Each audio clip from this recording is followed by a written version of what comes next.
Bonjour, monsieur, bonjour, madame, la gesson, la pépite, le pure, la garden.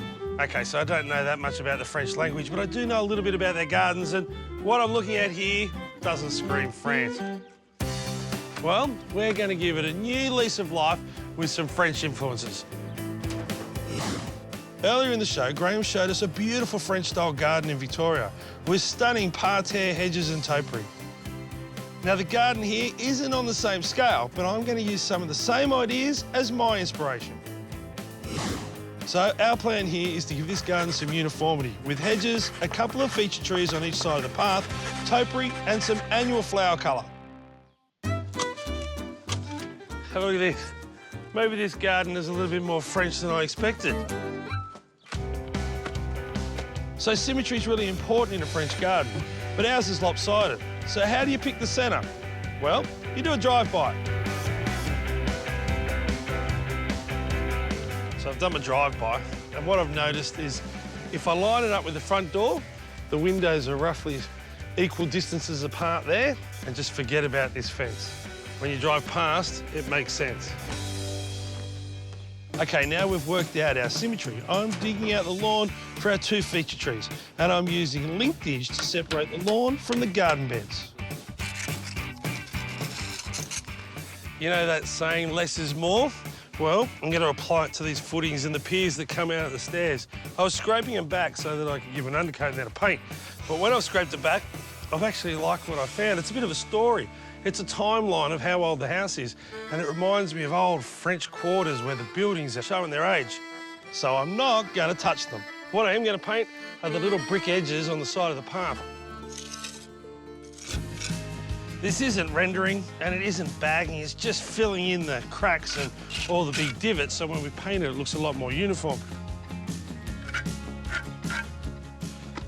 While I wait for that to dry, I'm going to move on to my next project. I'm going to put in a pergola. Now, rather than ordering all different types of timber and having to work on a design and measure it and use my brain, you can go straight down to Bunnings and buy one on the shelf for 85 bucks. Best thing about it, I reckon it's a great little weekend project, because between you and me, it's going to take about an hour. Don't tell your partner, and you can have the rest of the weekend off. But before I put it in place, I am going to give it a coat of paint. And then I'm going to fix it to the brickwork. It'll be nice and solid. Now that the cracks are full and dry, I'm going to paint these edges. The thing about a French garden is it looks really precise, but because you're only using a few select plants, they're actually quite easy to set up and plant out. Across this garden bed, both sides of the stairs, I've got gardenias and lavender in front. Now, if they're clipped and hedged up, you might get a few less flowers, but they'll look very formal. Across the fence, and to divide the neighbours, I'm going with viburnum odonticium. Now, either side of the trellis, I've got some star jasmine that can climb over, and in time will hide this. When you buy plants from a quality nursery, there's a very good chance you'll have slow-release fertiliser sitting on top of your pot. Rather than tipping it over and spilling it anywhere on the lawn or on a hard surface, tip it over above your hole. Look at all that fertiliser that's now in the bottom of the hole that this plant can draw up and keep growing. It's like a free feed. In other words, going to your parents' house.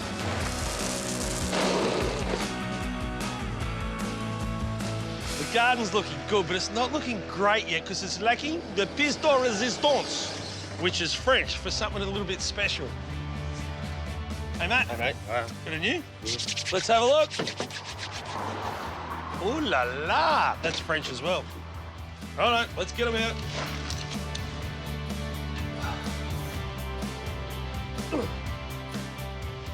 Now, my piece de resistance, the feature of this garden, are these junipers. They're called Spartans. Now, they'll get to 3 metres in 10 years if you don't clip them, but we've bought them done in these 3 beautiful balls. Now, you might think they're hard to maintain, but if you just give them a haircut, keep your eye on them, they're relatively easy. And the thing about the Spartans that's good is they stay green all the way inside. They don't brown off like other junipers and conifers, so they look always fresh and green. Just finishing off the icing on the cake, the last little flower to go into the garden. Now, with the viburnum, I've planted Snowtopia, and they pretty much flower all year round, so they'll complement each other and be nice and calm.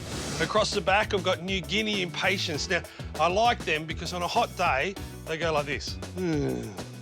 Best thing about them, give them water and they stand straight back up and they're as happy as Larry, no side effects. So I use them kind of like an alarm clock to say that the garden needs a drink.